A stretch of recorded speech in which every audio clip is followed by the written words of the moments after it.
When you pray, you are not changing God's heart. What really happens is that your heart begins to align with His.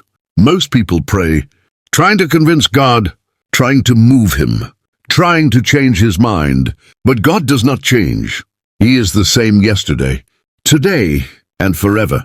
So when prayers are not answered, it's not because God ignored you. It's because many times we are trying to alter God's heart instead of allowing Him to transform ours.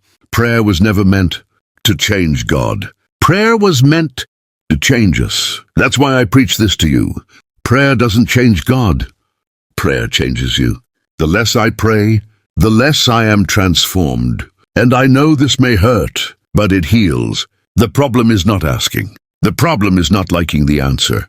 Because many times, the answer God gives is not the answer we expected or wanted.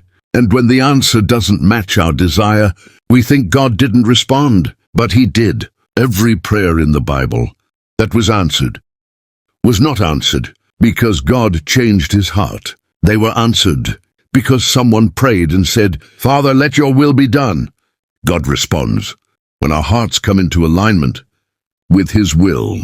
That is real prayer. And who doesn't remember Jesus praying? In His moment of deepest pain, He said, "Father, if it is possible, take this cup away from me."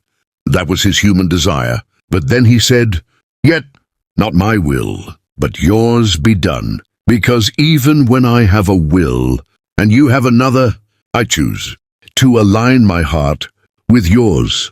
That is the posture of true prayer. Not demanding, not forcing, not negotiating, but surrendering. Prayer is saying, "Father, I trust you more than I trust myself."